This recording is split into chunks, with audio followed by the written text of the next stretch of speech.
estudantes, tudo bem? Hoje a gente está aqui com mais uma aula do projeto Conversa Literária. Como eu já havia falado para vocês na primeira aula, sempre a gente teria um convidado aqui para falar um pouco sobre literatura e hoje eu trouxe o Fábio Gimovski. Olá, Thailise. Olá, os estudantes. E vamos seguir com a nossa conversa hoje. Então, o Fábio, pessoal, ele é um estudioso, né, de literatura também. Ele é escritor, né, todos esses livros aqui foi ele quem fez. E ele é também artista plástico, né? Além dele escrever os livros, essas ilustrações aqui maravilhosas também foi ele que fez.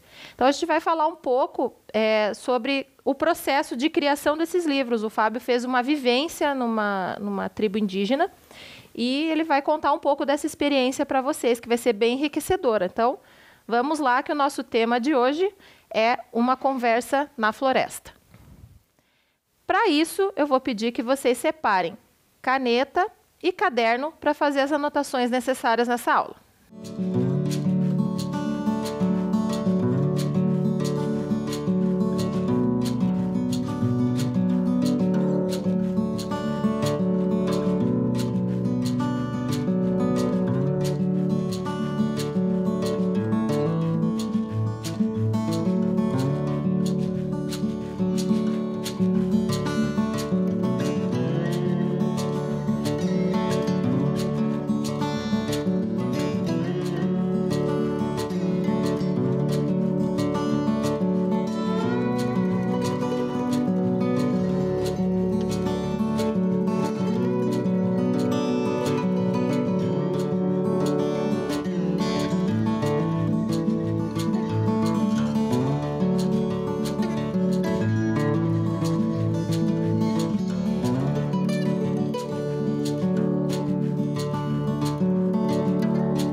Bom, então, para começar a nossa conversa, eu vou falar um pouco sobre a Lei 11.465 de 2008. Né? Por que essa lei é tão importante? Porque ela inclui no currículo oficial, né, da rede de ensino a obrigatoriedade de se trabalhar com a temática História e Cultura Afro-Brasileira e Indígena. Então, por isso que hoje eu convidei o Fábio para falar um pouco sobre a importância desse tema dentro da educação, da literatura, e ele vai falar um pouquinho para a gente sobre a importância dessa lei. Bom, vamos lá. A primeira coisa que a gente tem que pensar é que tanto a cultura afro quanto a indígena fazem parte da nossa história. Então, não há como pensar a nossa história sem que você passe pela cultura desses povos. E é uma cultura tradicional, a gente chama de saberes tradicionais. Uhum. E, até há um tempo, houve uma importância dada maior às questões europeias. Então, a minha formação mesmo, no meu tempo escolar, ela tinha uma ênfase muito grande nas questões europeias e pouco sobre as questões indígenas. Tanto é que muito eu vim a descobrir agora nas pesquisas mais recentes, né, que culminaram nesse material que são esses livros.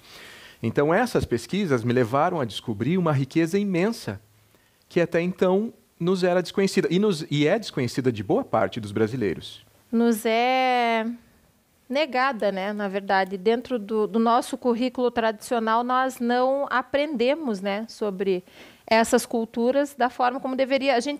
Nós, na verdade, somos até ignorantes, né? Porque nós não temos acesso a essa cultura. Fica uma coisa muito generalizada, né? Então, muito se fala de o indígena como se fosse, né, algo único, né? E não é. Eles têm diversas etnias, né? Diversas culturas. A mesma coisa acontece com o ensino sobre a África, né? Fala-se da África, que é um continente imenso, como se fosse algo único. Exato. E aí, quando você pega assim, a questão da divisão dos saberes, e a gente passa por saberes relacionados a narrativas míticas, por exemplo, a história, a psicologia, a saberes medicinais, todos esses povos tradicionais têm uma cultura imensa e um saber também imenso. E que a gente acaba não tendo acesso exatamente porque não tinha material didático a ser trabalhado que chegasse até os alunos, né, até os estudantes. Então, quando a gente pensa nos benefícios que essa lei trouxe, eles são imensos e só tendem a crescer e aumentar cada vez mais. E acho que algo que é relevante também da gente falar é que a maioria dessas culturas tradicionais são passadas oralmente, né? Então, acaba não se tendo tanto registro, né, sobre isso. Exatamente. Então, a oralidade ela é um fator fundamental na transmissão dos saberes tradicionais. A gente fala em oralidade, territorialidade e saberes tradicionais, né? Esses três pilares, eles fazem a questão, constroem a sociedade na sua forma cultural, social e histórica. Então, a oralidade, ela tem sim um fator fundamental. Tanto é que lá entre os indígenas com os quais eu estive, eles chamam os mais velhos de biblioteca viva, né? A biblioteca da floresta são esses mais velhos, que estão com todos esses saberes e passam aos mais jovens contando histórias, contando as suas narrativas míticas, falando sobre o próprio histórico que eles passaram até chegar onde estão atualmente. Entendi. Hoje, dentro das bibliotecas escolares, nós já temos um acervo, né, a respeito tanto da história, né, da temática indígena, quanto da temática afro-brasileira. Então, se vocês tiverem interesse, procurem na biblioteca da escola, né? Agora nós teremos também os Faróis do Saber, que vão voltar a funcionar nas próximas semanas. E lá nós temos as histórias, né, inspiradas nesses mitos indígenas. Temos livros técnicos, né, que vão falar um pouco sobre essas culturas e a importância delas. E acho que é um tema bem interessante, né, para todas as pessoas terem conhecimento. Então, agora a gente vai mostrar algumas obras que você fez, né, Fábio? E daí você pode falar, assim, rapidamente um pouquinho sobre cada uma. Vamos lá. Então, a Lunara. Conta um pouquinho para a gente desse livro. Lunara, bom, antes de começar a falar sobre ele, deixa eu só comentar a respeito dos livros infanto-juvenis, como eles são construídos. Eles trabalham com uma narrativa que conversa com as crianças, né, com os estudantes, mas também traz uma base de conhecimento que vai fazer e despertar curiosidades para que essa pesquisa e esse conhecimento se expanda. Então, Lunara trabalha tanto com narrativas míticas nossas, tradicionais, quanto de outras culturas, fazendo com que a personagem principal tenha uma viagem de conhecimento e um mergulho, no qual a gente vai acompanhando através da leitura, e à medida que ela se aprofunda, a gente vai tendo contato com outros personagens que têm conexão direta com a nossa cultura. Bacana. Bom, Samaúma e Ancestrais da Terra. Esses dois são trabalhos maiores. A gente chama de romance gráfico. Então, um romance gráfico, ele é uma história em quadrinhos que tem um volume maior. Então, são 200 páginas cada um desses livros que contam uma história única que tem a ver com determinada cultura. Samaúma, ela é a maior árvore da floresta amazônica. Ela é chamada a mãe da floresta. Então, ela é uma árvore imensa e estende suas raízes e acaba alimentando toda uma série de árvores menores ao redor. Dentro da cultura dos Xanenawa, que são um dos povos que vive lá no norte da Amazônia, a Samaúma tem um papel fundamental e eles a chamam como casa de Deus. Deus já trazendo aqui para a nossa cultura, né? Eles chamam de Yushibu. Então, o nome correto pelo qual eles chamam a Samaúma é Irixuhu, que seria a casa do grande espírito. E que simbolismo que tem essa árvore, né? Como essa mãe, essas raízes, né? Esse atingir todos os seres vivos que estão ali à sua volta, né? Exato. Esse é um dos pontos fundamentais com o qual a gente tem muito a aprender, que faz parte de uma educação ambiental inserida no contexto, na cultura e na tradição e na forma de interagir com o meio com o qual eles estão. Então, eles costumam retirar ervas são ervas medicinais que eles trabalham com chás e com ungüentos e com uma espécie de pasta. E a retirada dessas ervas da natureza acontece não de uma forma inconsciente ou de uma forma despreocupada. Ela sempre tem um motivo e sempre com muito cuidado para não retirar a mais do que precisa, né? E para permitir que aquela planta que está fornecendo aquela folhinha continue a brotar, né? Para outras ocasiões. Ou seja, um conceito de sustentabilidade, né? Que Exato. eles já têm desde antes da chegada dos europeus no nosso país, né? Exato. Então, a gente vê Ancestrais da Terra, por exemplo, trabalha com a cultura Yanomami. Davi Kopenawa, que é um dos líderes Yanomamis, ele tem uma entrevista em que ele comenta que o termo que a gente chama hoje em dia de ecologia, que é esse cuidado e essa sustentabilidade em conviver com o meio, eles já vivenciam isso desde sempre, né? Exatamente. Então, só para vocês verem, né, como é um livro, né, uma novela gráfica, ela tem esse formato, né? Vocês podem ver que é como as histórias em quadrinhos, né? Aqui ele usou apenas o preto e branco, mas também existem versões coloridas, né, de outros autores e tudo mais. Daí vai da opção, né, e da poética de quem está escrevendo. E qual que é a diferença do romance gráfico ou da novela gráfica, né, para a história em quadrinhos? A história em quadrinhos, geralmente, ela é menor, né? Ela tem alguns volumes, como que vocês conhecem, Turma da Mônica, Marvel, DC Comics, e são histórias ali pequenas, né? Já a novela gráfica ela é mais extensa, né? Como o Fábio já comentou. E existem, até na outra aula a gente falou um pouco sobre as adaptações, existem adaptações de novelas gráficas de clássicos, de histórias, e o Fábio usou as lendas, né, indígenas que ele teve acesso e a vivência para fazer essa obra, né? Próxima obra? Moriana. Esse é um romance. E aí, por romance, a gente tem um texto mais longo. E esse texto mais longo é bem interessante notar porque ele vai referenciar e vai unir diversas artes. A gente tem, obviamente, como pano de fundo a literatura, as letras, mas os personagens eles se envolvem com artes visuais, com música, tanto é que a personagem principal ela é violinista. Só que não é só ela que interage com quem é a Moriana. Então, a Moriana ela vem a ser uma personagem de fundo com o qual 4 personagens se deparam, conhecem, e o livro caminha no sentido de qual é o impacto que essa personagem Moriana tem na vida dessas pessoas. Então, nesse primeiro livro, Moriana, a gente tem a apresentação da Moriana por meio dos olhares de outras pessoas, e isso vai se desenvolver em outro romance que se chama Imenso Mar.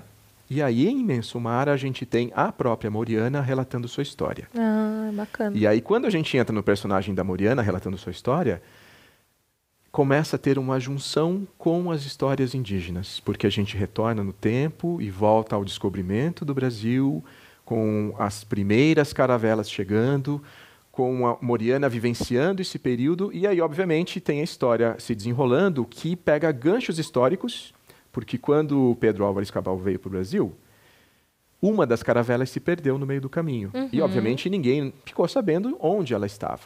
E aí, o livro pega esse gancho e faz uma confabulação como o que teria acontecido se essa caravela tivesse chegado ao Brasil trazendo Moriana. Ah, legal.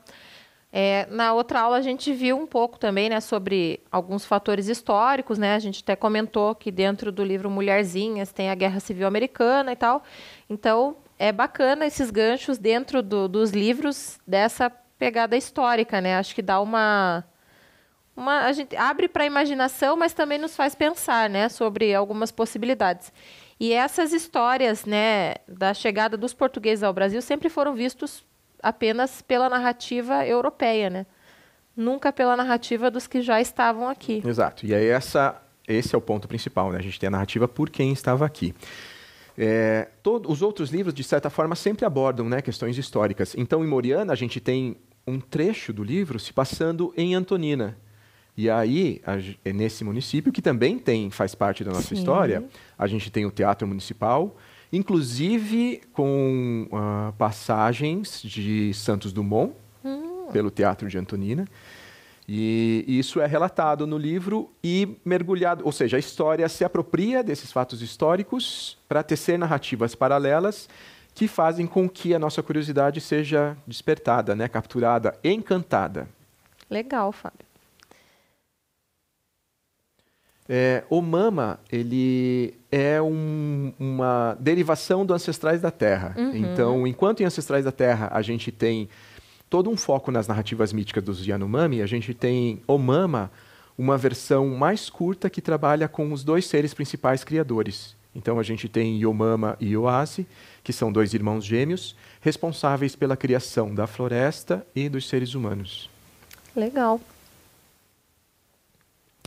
Bom, aqui a gente entra num trabalho que ele envolve artes visuais diretamente, porque são pinturas em telas, e a parte literária, e um livro que trabalha com diversas áreas de conhecimento, que vai desde cosmologia, antropologia, sociologia, psicologia transpessoal e, obviamente, a questão do xamanismo que é trabalhado dentro desse livro em conexão com essas cartas. Tudo isso veio das vivências e dos mergulhos no coração da floresta. Então, em cada uma das vivências, a gente aprende, é uma troca, né? Você dá, você recebe, e isso faz com que essas obras sejam construídas. É bem importante destacar também que essas obras, uma vez publicadas, elas têm um retorno para a aldeia de onde essas informações saíram. Ah, que bacana. Então, obviamente que o Samaúma, por exemplo, que foi um dos mais recentes, a gente teve a publicação do livro, e após a publicação, esse material tem uma arrecadação, e parte dessa arrecadação é destinada à aldeia como forma de agradecimento pela generosidade em compartilhar seus conhecimentos. E, né, pessoal, ao contrário do que se pensa, né, os indígenas, eles também, né, estão inseridos na nossa sociedade, fazem faculdade, estudam, usam internet, eles também usam dinheiro, tá, gente? Não é só o sustento da floresta, eles estão, né, como eu falei, inseridos na nossa sociedade, não andam mais nus, né, como a gente tem esse estereótipo do índio nu, e tudo mais, eles são cidadãos, né? Assim como nós, e é importante a gente quebrar esses estereótipos, né? A gente conhecer para desconstruir o preconceito, né? Exatamente. Porque nós temos sempre um pensamento que nos foi dado através daquilo que a gente conheceu, né? Mas não significa que nós temos que ficar com esse pensamento para sempre. Nós podemos ir atrás de informações, né, verdadeiras, como a gente já comentou na outra aula, né, coisas que tenham lá uma relevância, um estudo, né, como aconteceu no caso do Fábio. Ele foi até, né, o local, até a Amazônia, fazer a vivência, né, tudo que ele está passando aqui para a gente não é baseado num achismo ou não foi um Google, né? Então, para vocês mesmos pensarem, né, sobre isso e pensarem também na dificuldade desses povos indígenas quando eles perdem o local onde eles habitam, né? dada toda essa importância que eles dão para a natureza, e muitas vezes parte da reserva é desmatada, os rios são poluídos, né? Então, nós é que somos responsáveis por construir um futuro melhor, e principalmente vocês. Para você ter uma ideia, Thailise, os Xanenawa, que são essa etnia que vive lá no norte da Amazônia, eles têm um tronco linguístico que se chama Pano. Faz parte de todo esse grupo indígena do norte lá da Amazônia. A terra onde eles estão, a terra indígena, hoje já está demarcada e homologada, ela se chama Catuquina Caxinauá. Na época, lá em 1990, foi um erro pelo qual eles foram considerados catuquinas, mas eles não são catuquinas. Só que por medo de perderem o que já havia sido conquistado, eles deixaram com que isso ficasse dessa forma. Então, os catuquinas têm uma grande diferença entre os Xanenawa. E Caxinauá, que é como eles foram denominados, essa outra etnia, eles hoje se autodenominam Runicuim, que traduzindo seria gente verdadeira. Então, para eles, Caxinauá não é a denominação que eles aceitam, assim como os Xanenawa. Xanenawa significa povo do pássaro azul. Então, a gente tem Xane, que é o pássaro, esse pequeno pássaro azul, e Nauá, que é povo. Para essas tribos, a gente tem, por exemplo, Yawanauá, Varinauá, Xanenauá. Nauá, colocado depois dessa primeira palavra, tem essa simbologia de povo, e a primeira palavra traz esse significado, que é o pássaro azul, queixada, o povo do morcego. Caxinauá, por exemplo, Caxia é morcego. Então, a gente tem essas traduções e esses entendimentos. Que bacana. Então, para vocês verem, né, dentro ali de um grupo, já existem subdivisões que caracterizam diferentes culturas, Exatamente. Né? E aí, esse grupo, especificamente essa aldeia que se chama Kenemerá, dos Xanenawa, eles estão agora, você falou, né, de que o fato do indígena estar com um celular ou frequentando uma universidade não faz com que ele deixe de ser indígena. Exatamente. Né? O que a gente tem hoje é eles imersos também na cultura ocidental, mas isso não os descaracteriza como indígenas. Como indígenas. E muito menos faz com que eles percam os laços familiares ou as suas raízes. Então, nessa aldeia especificamente, esse livro, Samaúma, agora tem contribuído para que eles amealhem os recursos necessários para registrar uma organização própria. Então, lá a gente tem diversas organizações que lutam pelos direitos indígenas. E eles estão agora organizando uma associação que faz parte dessa aldeia e especificamente dessa etnia, Xanenau. Bacana. Vou mostrar para vocês aqui as cartas desse livro, né? Esse livro é o que a gente chama de oráculo, né? Quando a gente, cada carta tem um significado. Aí tem aqui fertilidade, recolhimento, sabedoria. E todas essas cartas, elas são telas, né? Que são bem grandes, inclusive, não são pequenas. Tem telas aqui com mais de 1 metro, né, Fábio? Tem. Algumas das telas, elas têm 2 por 1,60. Então, todas as telas são bem grandes. E algumas delas foram pintadas sem que... A gente chama de chassi, né? A armação de madeira que fica por trás. Então, algumas dessas telas foram pintadas sem que houvesse essa armação, porque eu transportava o tecido enrolado. E elas foram pintadas no meio da mata. Ah, que legal. Então, cada uma delas tem uma história particular que faz com que esse trabalho seja tão rico, né? Tão belo Muito legal. Em tudo que reúne. Daqui a pouco a gente vai falar um pouquinho sobre as técnicas que o Fábio usou para fazer essas telas. Então, agora a gente vai falar um pouco dessa vivência que você teve, né, com o povo Xanenawa. Eu queria que você, né, contasse para a gente da onde surgiu esse interesse, essa proposta de estar lá, essa vontade, que você fale um pouco do que você aprendeu com eles, né? A gente já viu bastante coisa, mas eu tenho certeza que foi algo muito importante, muito precioso, né? Então, vamos lá. Aqui nessa foto, a gente tem o pajé Maná e o Bussan. O Maná é esse primeiro aqui à nossa esquerda. Ele é o condutor da aldeia. E aí, por condutor, a gente pode considerar que ele seria uma espécie de padre, médico, conselheiro, tudo reunido em uma só figura, pessoa. na mesma pessoa. Então, o que me levou até lá, primeiro foi uma imensa curiosidade relacionado a mitos, histórias. Então, eu acredito que os mitos, as histórias, eles fazem com que a gente possa entender melhor a nossa realidade. E ao fazer essa tradução desse conhecimento, que a gente chama de sabedoria tradicional, e trazendo isso, fazendo essa transposição para a nossa realidade, a gente consegue várias explicações, tanto para a nossa relação com o mundo e com o meio ambiente e com as pessoas, quanto para a relação da sociedade em relação ao próprio planeta. E essa curiosidade, obviamente, me levou por vários lugares e várias viagens, né? Eu e minha mochila viajamos bastante por aí, e em uma dessas viagens eu fui parar lá na Amazônia.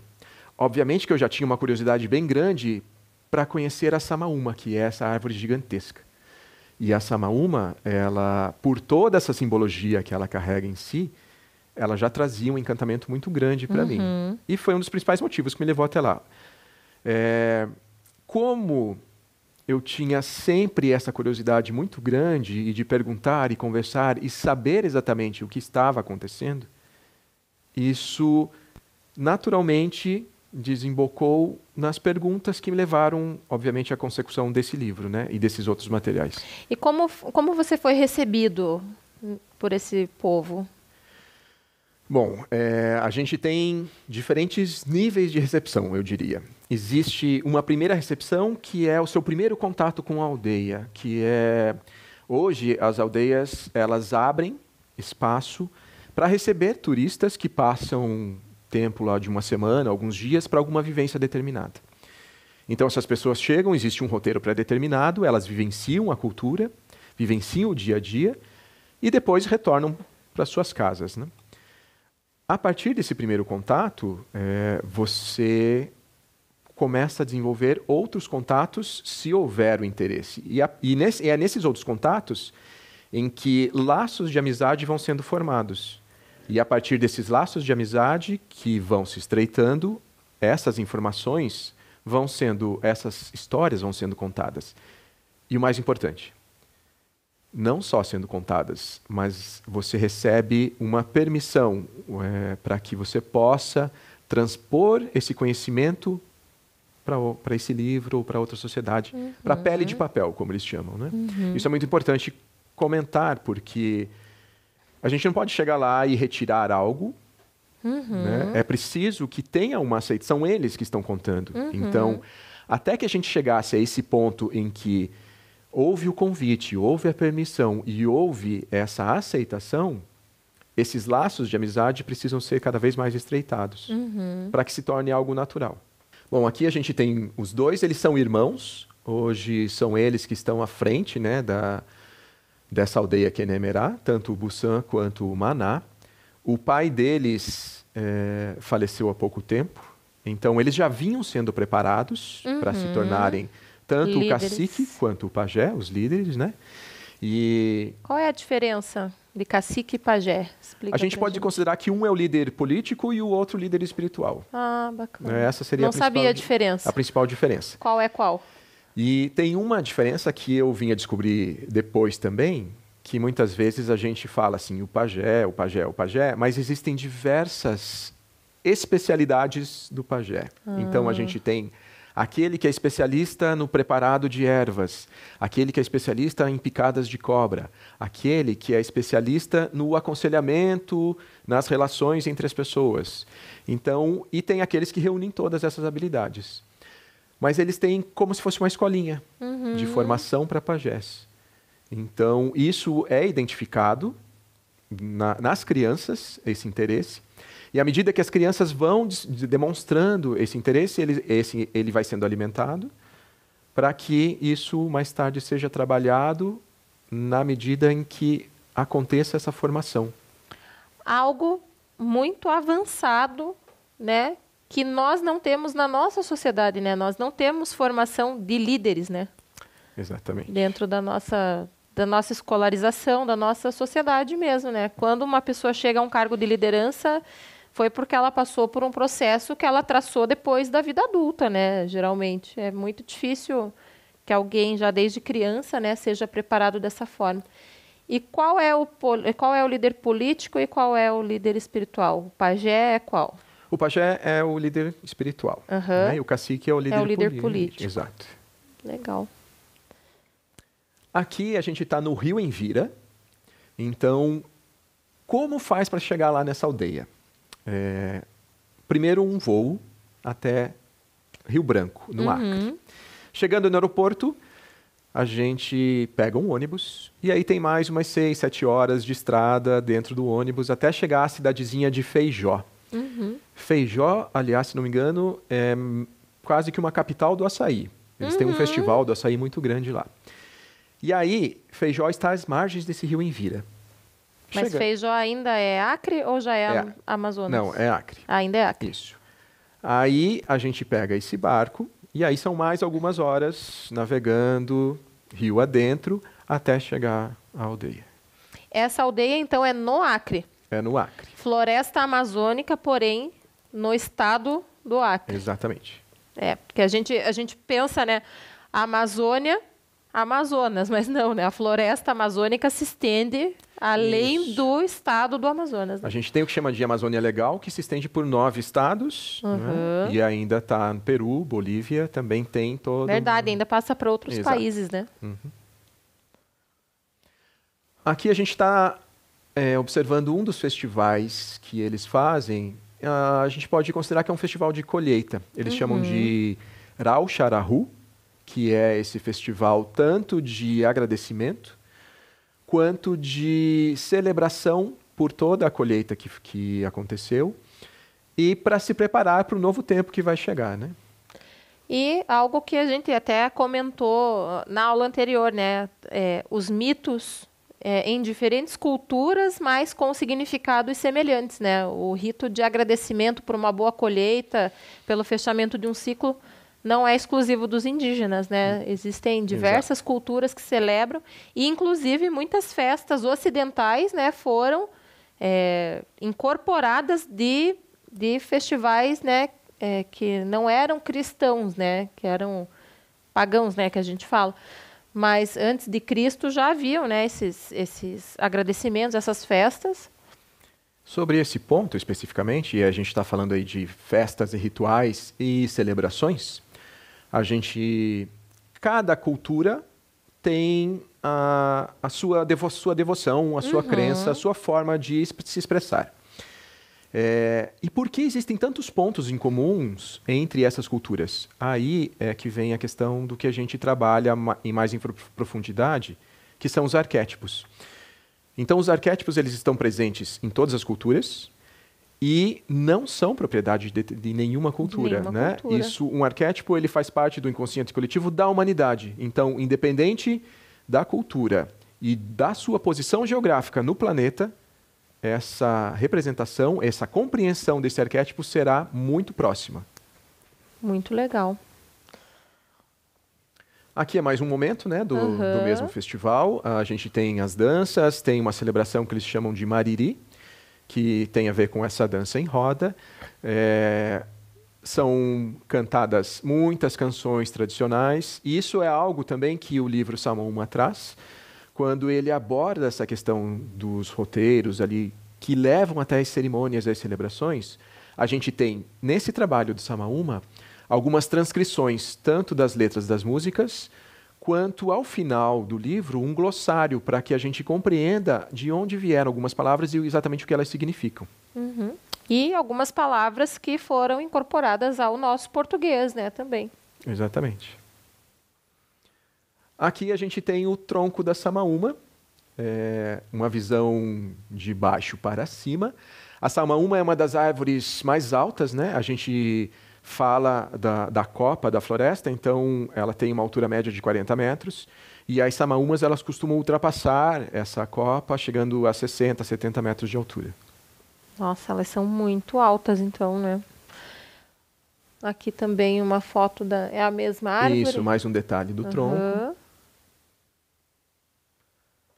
Aí era a minha cama.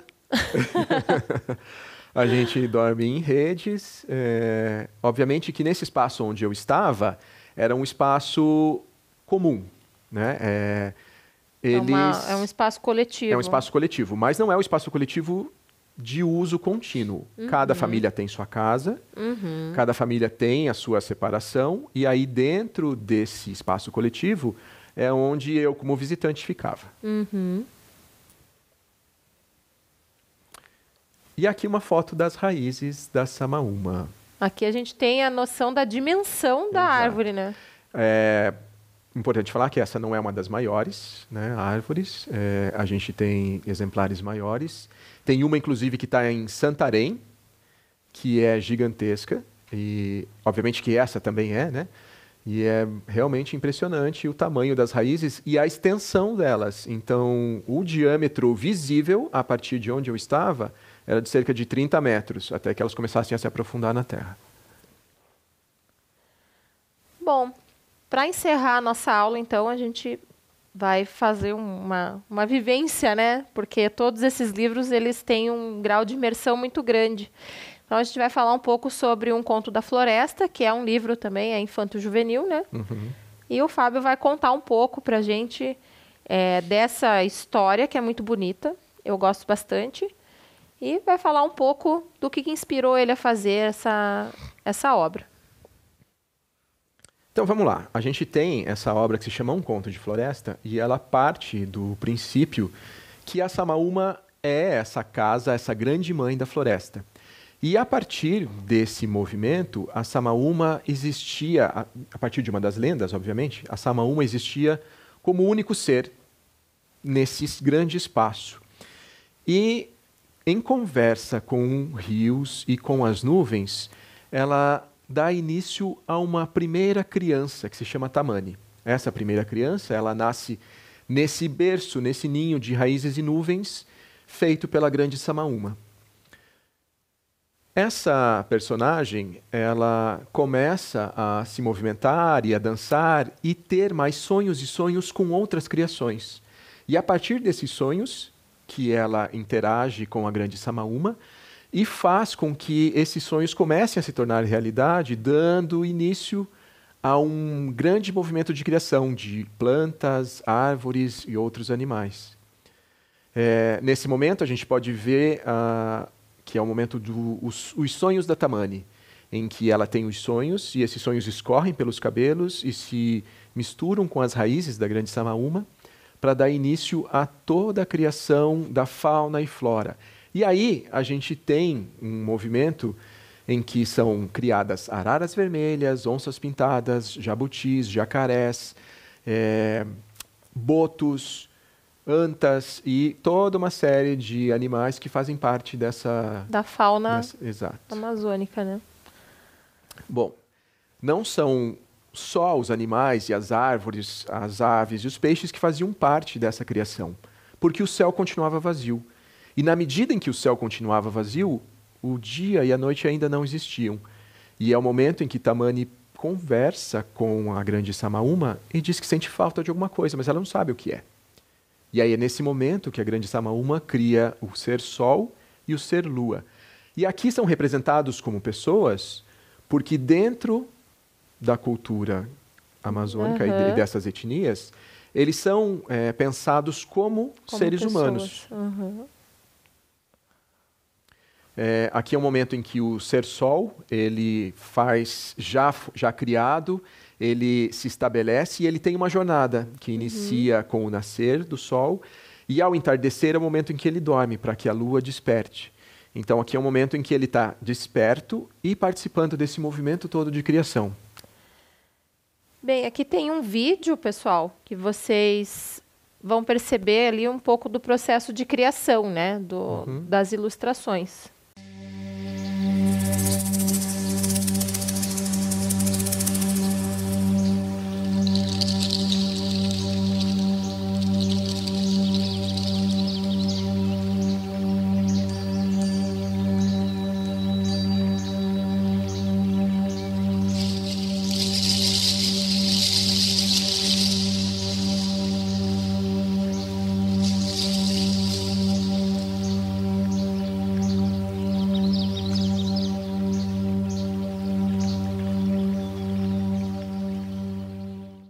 Então, a gente assistiu o vídeo ali, né, da criação, da ilustração, achei bem interessante. Você podia falar para a gente um pouco do material que você usou ali para fazer essas ilustrações? Vamos lá. Especificamente para o conto de floresta, a gente tem o uso do giz pastel. E aí o giz pastel, ele pode ser tanto seco quanto oleoso, né? E é interessante notar que em cada um dos livros também eu utilizo um ou outro elemento, ou às vezes combinando mais de um. Especificamente para o conto de floresta, eu fiz questão de trabalhar com giz pastel porque eu gosto de usar bastante os dedos e a mão. Então, vocês perceberam no vídeo, né, que os dedos ficam bem coloridos também, porque são bastante utilizados. E Lunara, por exemplo, tem o uso de tinta acrílica com aquarela. Nas histórias em quadrinhos, a gente tem o uso de nanquim e pincel.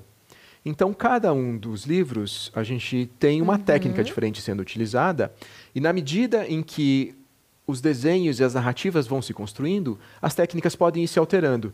E essas técnicas, elas são programadas de acordo com a história. Então, como o Conto de Floresta tinha muito verde e uma riqueza muito grande de tons de verde e um colorido muito intenso, como a gente pode ver na Arara Vermelha, por exemplo, o uso do pastel, do giz pastel, me trouxe isso que eu queria.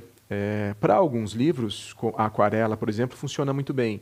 Para outros, a tinta acrílica. Então, dependendo daquele objetivo final que a gente quer, se é algo mais delicado, com mais transparências, ou se é algo com cores mais chapadas, ou se é algo que traga essa textura, e aí o giz pastel traz isso. Ele tem essa aparência na hora em que você está espalhando as cores, espalhando os tons e fazendo com que eles se misturem, lembra muito o mexer com a terra, o mexer com o verde, com as folhas. O giz pastel, né, para quem não conhece, ele se assemelha um pouco ao giz de quadro, né, que é usado em sala de aula. Né? E o giz pastel oleoso, ele é bastante parecido com o giz de cera, que a gente conhece, só que ele é mais molinho ainda que o giz de cera. Né? Por isso que tem essa possibilidade ele de espalhar, né? Ele é como se fosse quase um pozinho, né? Ele se mistura, né? Ele tem uma fusão muito boa entre as cores. Então, é muito divertido brincar com cores, com esse giz. Uma última curiosidade, eu percebi que os personagens não têm a íris do olho. Tem algum motivo especial ou é uma questão estética? Especificamente no Conto de Floresta, eles não têm, porque se tratam de figuras que representam o Sol, a Lua, representam outros elementos, ou são astros. E aí, quando falo astros, a gente não está falando de celebridades, a gente está falando de astros cósmicos, né? Aqueles que estão no céu. Então, Tamani, por exemplo, ela representa o espírito de todas as crianças. E aí, por esse motivo, eles não têm essas pupilas desenhadas. Bacana. Bom, pessoal, então, espero que vocês tenham gostado dessa aula. A minha proposta de atividade para vocês é que vocês pesquisem algum mito, né, indígena que vocês gostem, façam uma ilustração e mandem para o meu e-mail que está na tela aí para vocês. Né? Então, agora a gente se despede. Agradeço ao Fábio por ter, né, dado o seu tempo e ter trazido todo esse conhecimento para a gente. Né? Muito obrigada por ter vindo participar da aula. E espero que numa próxima oportunidade a gente possa falar sobre outras coisas, né? Que eu acho que é um universo muito amplo para a gente resumir em 45 minutos, né? Muito obrigado, Thailise. E fica o convite, né? Como a Thailise falou, para que vocês brinquem com as cores, com os materiais, não se importem em errar. A gente, dentro dessa expressão relacionada à arte, não cabe eu não sei desenhar, eu não sei o que fazer. E isso é algo muito livre. Então, se vocês puderem, experimentem tudo o que tiver à mão de vocês, para que esses desenhos, essas cores, essas fusões surjam. Essa é a grande magia aí de trabalhar com a arte. Legal. Então, fica a dica aí, pessoal. Sem medo de explorar as cores, os materiais, o que vocês tiverem em casa, tá bom? Obrigada e até a próxima, gente. Tchau, tchau.